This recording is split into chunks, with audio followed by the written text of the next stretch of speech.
దళితులందరికీ దళిత బంధు అమలు చేయాలని డిమాండ్ చేస్తూ ఉప్పల్ మాజీ MLA NVSS Prabhakar Uppal ring road Ambedkar కూడలి వద్ద 24 గంటల నిరసన దీక్ష చేపట్టారు। ఈ సందర్భంగా ఆయన మాట్లాడుతూ రాష్ట్ర ప్రభుత్వము దళిత బంధులో పూర్తిగా పక్షపాత వైఖరి అవలంబిస్తూ అర్హులకు కాకుండా అధికార పార్టీకి చెందిన వారికే అమలు చేస్తున్నారని ధ్వజమెత్తారు।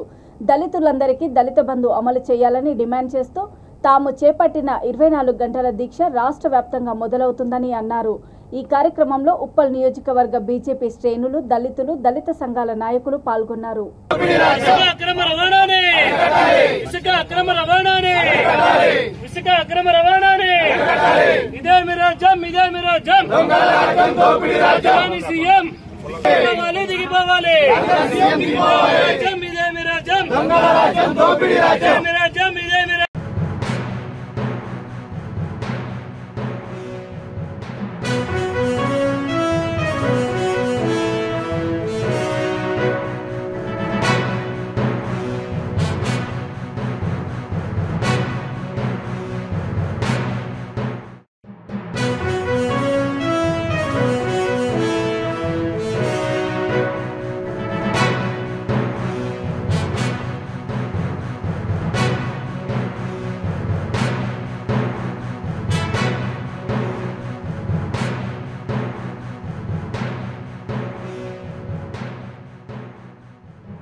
రాష్ట్ర ప్రభుత్వ ఖజానాతో ప్రభుత్వం యొక్క ఆమోదంతో దళితులందరికీ దళిత బంధు ప్రకటించినటువంటి ఒక ప్రభుత్వం దాని యొక్క అమల్లో రాజకీయ పరమైనటువంటి కక్షను ప్రదర్శిస్తూ అర్హులకు కాకుండా నిరుపేదలకు కాకుండా కేవలం బీఆర్ఎస్తో సంబంధం ఉంటేనే ఈ దళిత బంధు ఇస్తాము అన్నటువంటి ఒక ధోరణిలో ప్రభుత్వం వ్యవహరించడాన్ని భారతీయ జనతా పార్టీ తీవ్రంగా తప్పుపడతా ఉన్నది।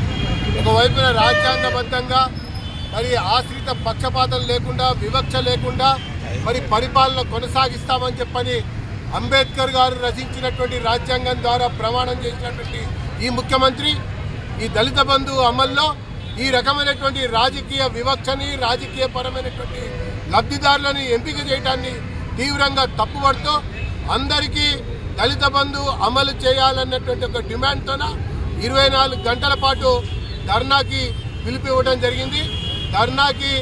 ధర్నాలో దళిత సంఘాలు మరి దళిత మోర్చా భారతీయ జనతా పార్టీతో పాటు మరి దరఖాస్తు చేసుకున్నటువంటి అనేక మంది కూడా పాల్గొన్నటువంటి విషయాన్ని తెలియజేసుకుంటూ ఈ ప్రభుత్వం మెడలు వంచుతాం, పారదర్శకంగా పరిపాలన కొనసాగాలి, దళితులందరికీ దళిత బంధు అమలు చేయాలన్నటువంటి డిమాండ్తోన మా ఉద్యమం ముందుకు నడుస్తుందని చెప్పని మేము పేర్కొంటాము।